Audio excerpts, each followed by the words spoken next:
This is the Sports Sit Down with Mike Damergis.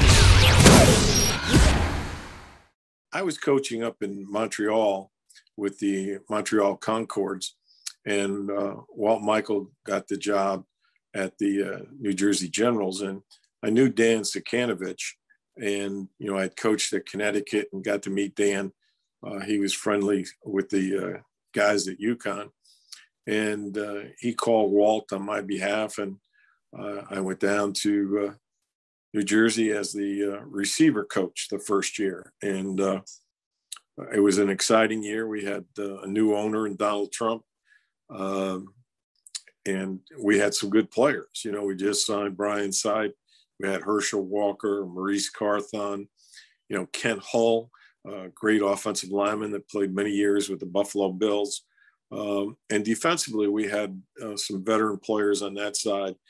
Jerry Holmes was at corner, Barbaro was at safety, had some linebackers. Jim LeClaire, right? Jim LeClaire. Yeah. Bobby Leopold. But Bobby Leopold, San Francisco guy. So we really had a good football team. And having been, a Giant fan all my life, and my dad taking us to Fairfield, over the University of Fairfield University, to see the Giants practice during the summer, the USFL came in at an ideal time. The Jets were going strong, the Giants were going strong, and at that time in the mid 80s, all the blue bloods had Giants tickets, and all the young people in between in their late 30s, early 40s had the Jet tickets. And then there was a group that we had 38,000 season ticket holders that were, young people in their early 20s, late 20s. And there were a lot of fights in the stands, but they were indulging in a lot of beverages. But it was really an exciting time for football. And I remember Walt Michaels telling me that, after the first year, there was like $17 million bet on the USFL. He says, Chris, if we get the 35 million being bet on the USFL, the league will survive. And I said, that's an indication of interest and stuff like that. And there was some really, really good football teams in the USFL. There were 187 players that went on to play in the NFL.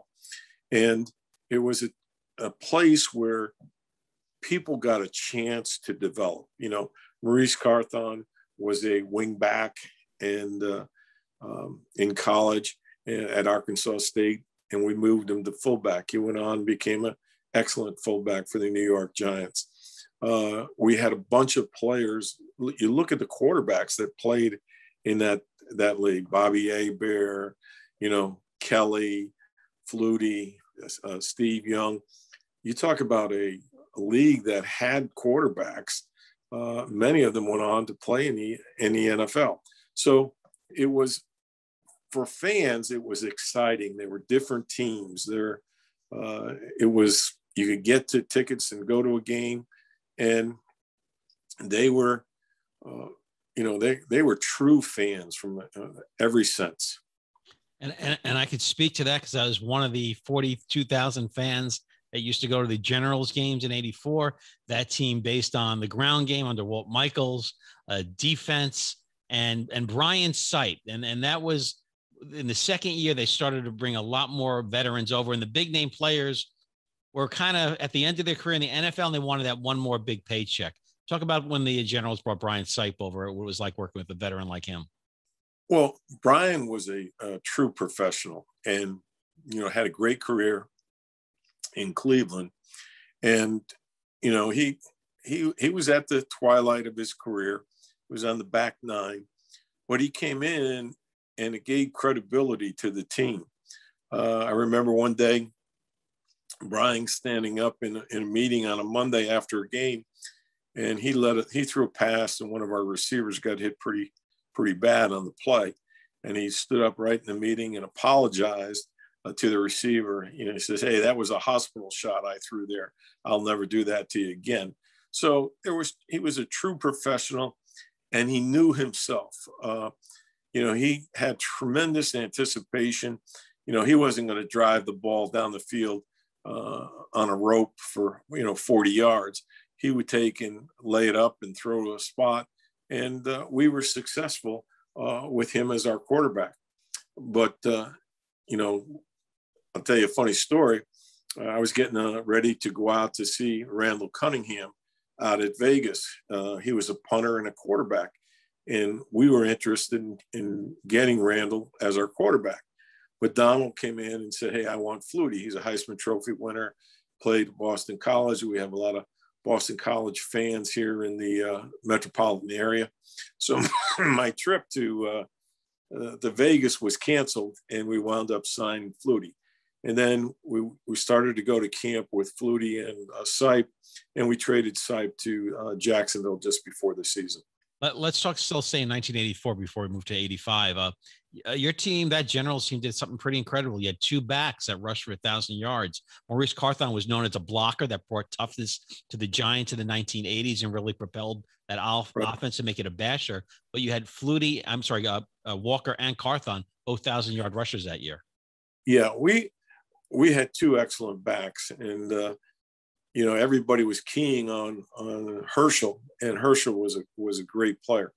One of the funny things about that season, you go through the season and you blink and it's over. And, I said to my wife, I said, Herschel's a good player, but I don't know how really good he is because, Carthon got 1,000 and I think Herschel had 1,800 or something like that.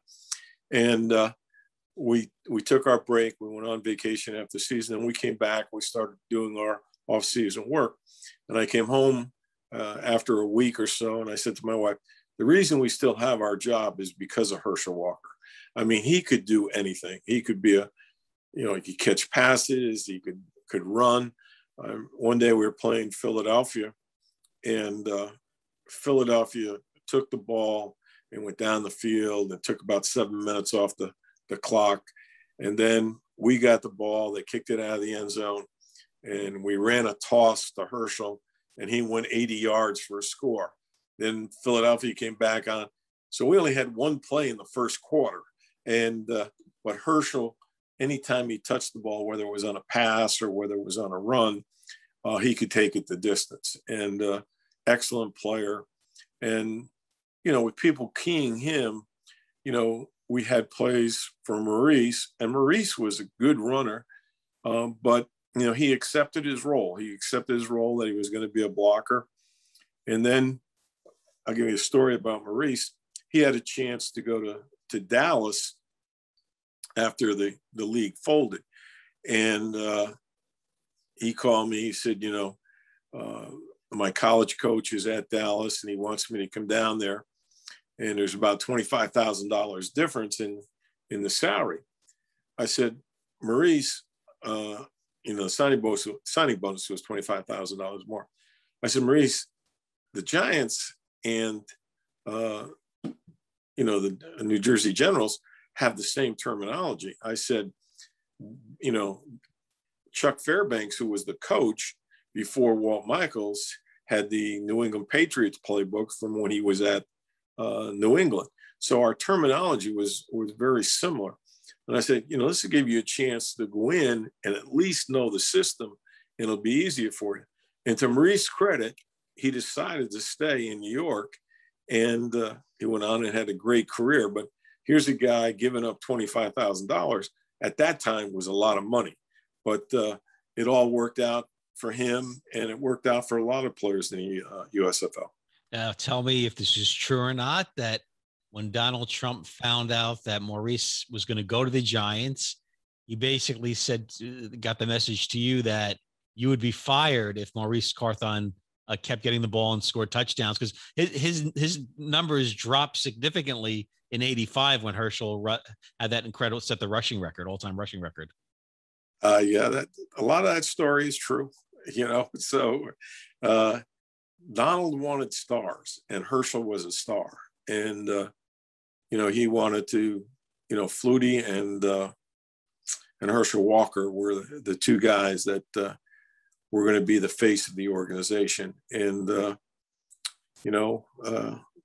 it all worked out for everybody. Let's put it that way. And I heard rumors from Bob Lee when I interviewed him years ago for my USFL book. The USFL, the Rebel League, the NFL didn't respect, feared but didn't respect. He used to call up the studio at ESPN and say, "Why isn't my team on there? I'm the one keeping this league afloat." So what we see Donald today, he was doing back in the 1980s. There's a lot of similarities. I'll put it that way.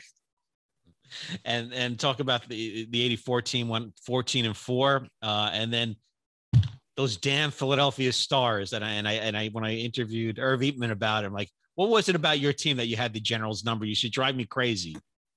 They had it during the playoffs. I mean, we would go toe to toe with them during the season, and then in the playoffs they knocked us out. But you know, it was a great rivalry. You know, it was right up the road, and you know, you take Philadelphia, you take the Generals, take Tampa Bay, you know, Michigan. You know, there were Michigan, they were good. Oakland was good out there. You know, there were 4 or 5 teams that definitely could have, you know, made it in the NFL. There were the caliber players that were available. And, you know, I'll go to my grave believing that if we had just held on for another year or two, there would have been a merger. Talk a little about going against Sam Mills. Of course, he's the poster child in a lot of ways for what the USFL was. A guy that was considered too small, wasn't big enough. NFL cut him, and then Jim Mora gave him a chance. Thanks to Carl Peterson, it gave him a chance to play in the USFL, and that showed him that Jim Mora brought him to the NFL. But Jim Mora even had doubts that if he was too small. You know, talk about Sam Mills. What made him so tough? What made him so great? He had tremendous instincts, you know, pound for, you know, he was obviously a small player, but, you know, he got cut in Canada also. You know, not only did he get cut from the NFL, but then he also got cut from the CFL. He went to the USFL and played extremely well. And then, you know, went to New Orleans with Jim Mora and played in the NFL at a high level. So it just gave those guys a chance, you know, to play in a league. And, you know, once they got on film, people will say, oh, wait a minute, these guys are pretty good. You know, you take a look at Ken Hull, our center. You know, he played up in Buffalo, but really he was too small. He hadn't developed yet, you know, coming out of Mississippi State. And he put on a couple more pounds for the 2 years he was in the USFL, and went up and played in Buffalo and was very, very successful. A guy like that would never have made it to camp the way it was set up at that time. And not only developing, but true Hall of Famers came into the USFL. One other guy, Reggie White. Talk about what made Reggie White so great. Besides the obvious that people like the fans know, from an offensive perspective, what trying to stop him on the defensive side. Well, he was an outstanding player. And one of the things that we always tried to do was we let him know within the first 3 plays of the game that we were going to be cutting him. And so on a run play, we'd have a double team and we would cut him. You know, we were going to let him know that we were going to play a lot of time around his legs. And that was, it slowed him down a little bit, but he was an excellent player. And I remember Ken Hull coming to the sideline one time and say, hey, we should have checked out of that play. I can't block Reggie White. I said, yeah, we should have checked out of that. So, you know, there was a guy, Ken Hull, and, you know, an outstanding player going against another outstanding player, just gave you the idea of the caliber of player in the league. So 1984, you guys lose to the Stars in the playoffs. And then I remember interviewing Walt Michaels. He said he wanted to bring Boomer Esiason in initially, but Trump said he wanted Flutie, as you said. And also you were looking at Randall Cunningham. Talk about that transition. I see it clear to this day. Howard Cosell, ABC Sports, the breaking news, Doug Flutie, to the man that was going to save the USFL. Talk about that time in 85. Well, that was, you know, you had Walt Michaels, who came up under Paul Brown, and there was a formula for success in building a team. And, he did that with the Jets, the type of players that he was looking for. He had Clark Gaines that I think caught 15 passes in a game coming out of the backfield. He had Harper, another outstanding running back that was involved in the passing game.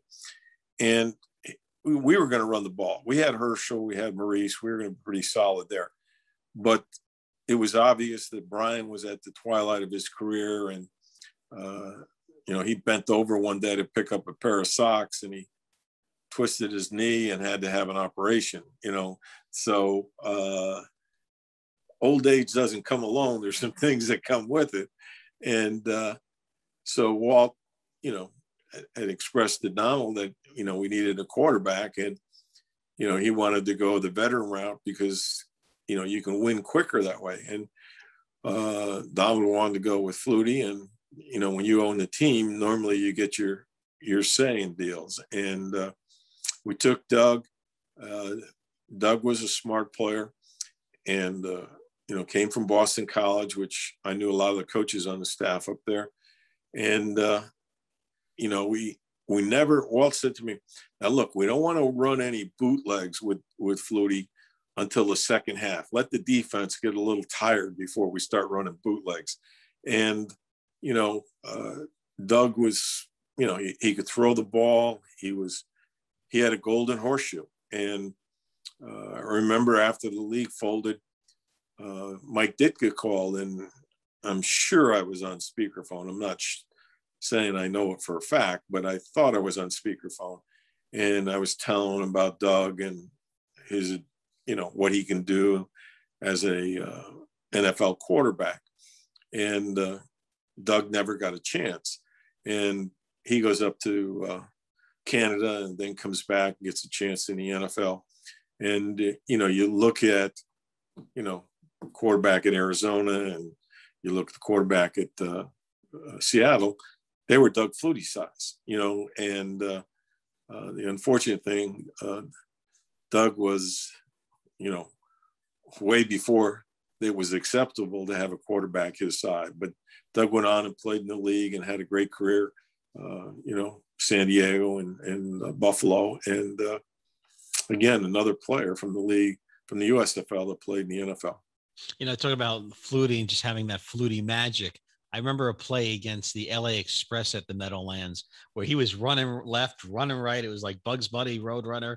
And he found, I don't remember the receiver who it was at the end zone. I'm sure it was Sam Bowers or whoever it was. And you won the game in the LA Express. That was Doug Flutie. He made things up that were literally miraculous.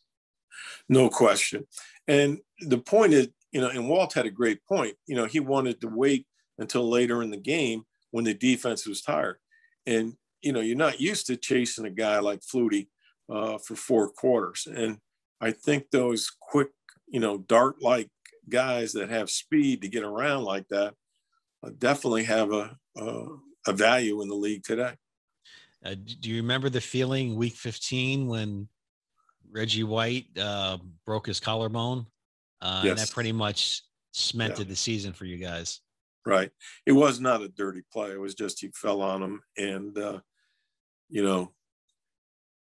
Doug was not a big man. He was what he was, and he was exciting. And Reggie fell on him and broke the collarbone. And, we hung in there. We had the playoff game was at home. And I was at that game too when Herschel jumped over the top, landed right on top of his head. Yeah. The fans were going nuts that night. There weren't as many fans, but let me tell you something. The stadium was rocking that night with, I believe it was like 25,000 fans in there. Right.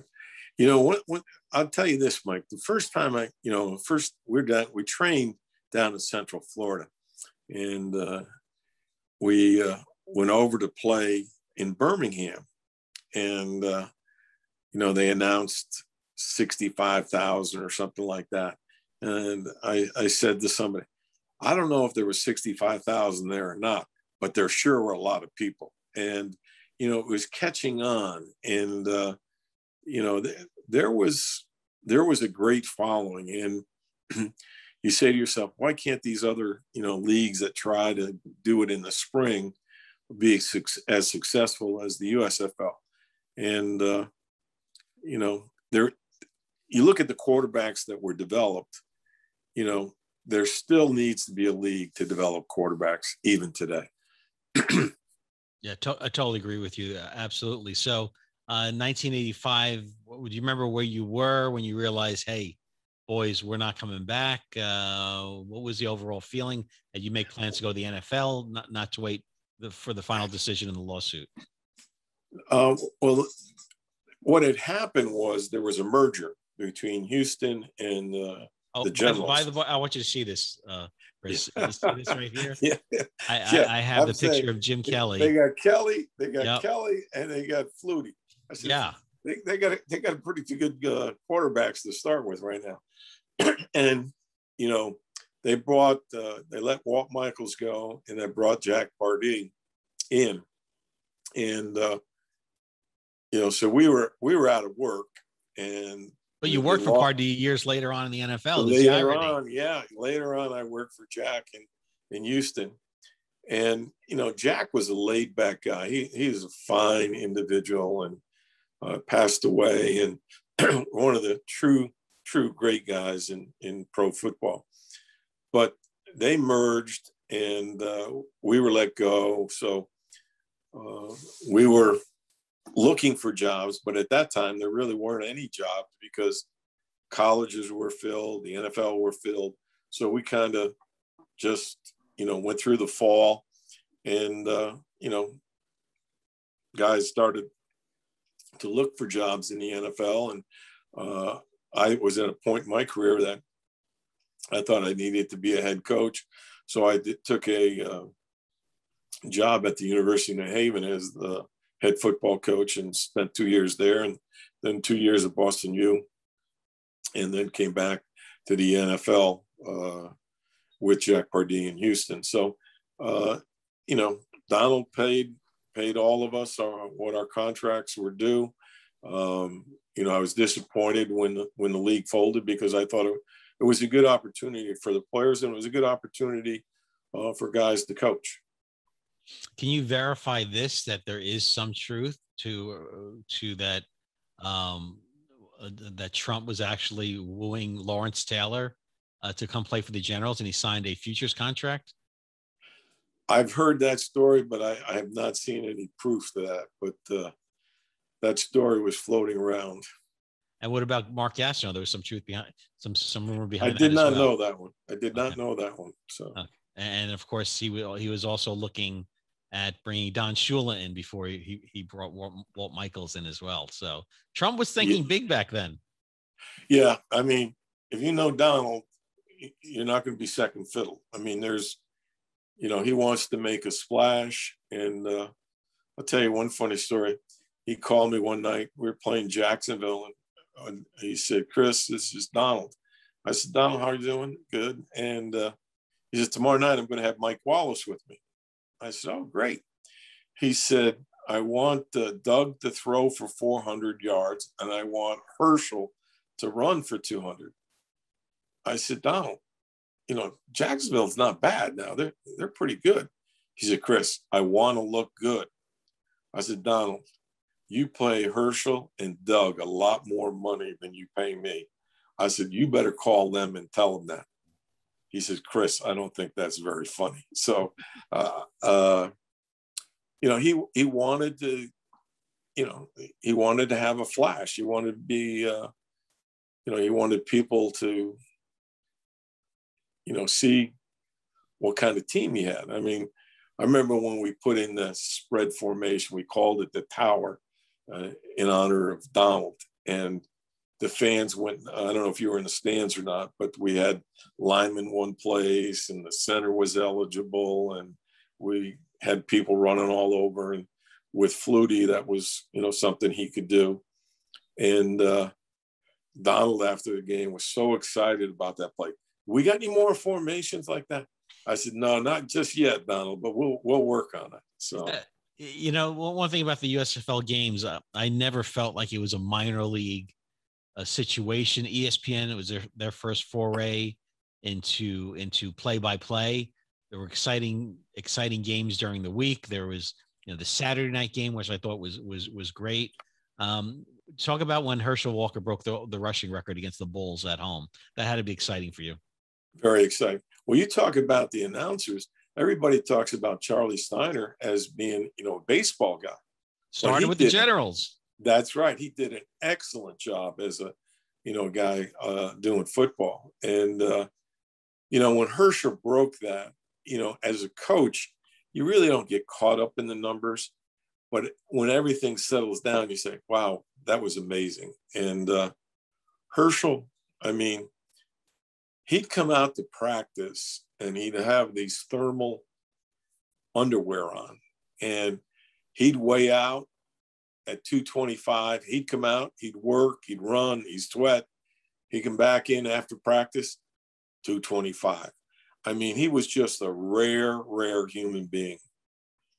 And Herschel Walker, of course, you look at the impact the USFL had on the NFL, the 2-point conversion, test markets in certain cities, instant replay. But if the USFL didn't exist, the history of the NFL would be different. The Buffalo Bills wouldn't be who they were with Jim Kelly, Hull, Marv Levy, Scott Norwood, and certainly the Cowboys. The trade that made them was the Herschel Walker trade, where they got all those draft picks. The Minnesota Vikings with Anthony Carter, Chris Millard, the Giants with Landetta, Godfrey, the center Bart Oates and Carthon. The history of the league would be so different without these players. So people don't realize that. No, because I'm not sure those players some of them definitely would have made it in the NFL. But of the 187 that made it in the NFL, I'm sure half of them would not have even gotten a chance because they didn't have the development of the USFL. No, absolutely. So talk about Herschel. Why didn't he attain the success he had in the USFL in the NFL? I know there was a lot of talk when he went to Minnesota, not running him in the eye, doing him a split back situation. Can you give some insight into that, being a former offensive coach?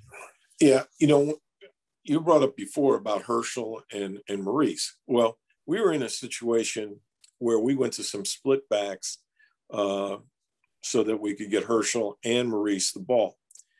Well, probably after the second game, Herschel wasn't comfortable. He's not a guy that likes to come across the formation. He's more of a downhill guy. And we put him back in the eye, and it was a different player.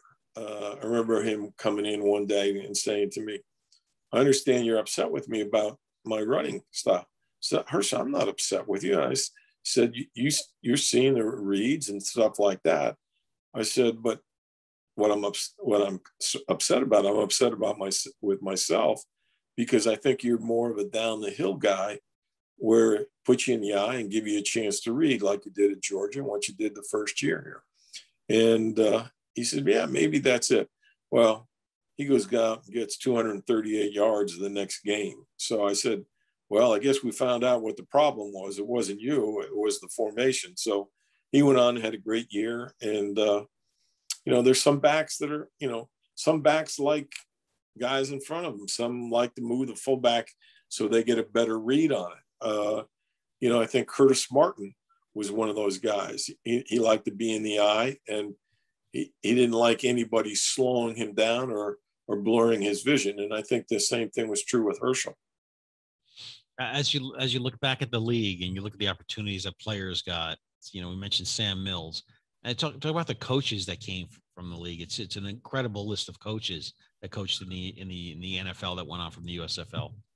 Well, you had Steve Spurrier, who went up and after that coached at Duke and did very, very well at Duke. You had Jim Mora, did well there. You had Marv Levy. I don't remember if you remember the game out in Chicago. That's the coldest I ever was, a Memorial Day weekend. And it was, I think there were 14 people in the stands, and it was freezing there. And, Marv and Bill Polian, who teamed up together in Buffalo, did an outstanding job. There were good coaches throughout the Lee Corso, who was in Orlando, You know, you had Steve Mariucci, Jim Fossil.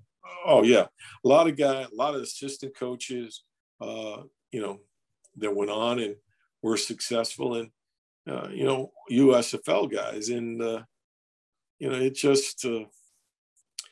it was an opportunity not only for the players, but it was an opportunity for the coaches also.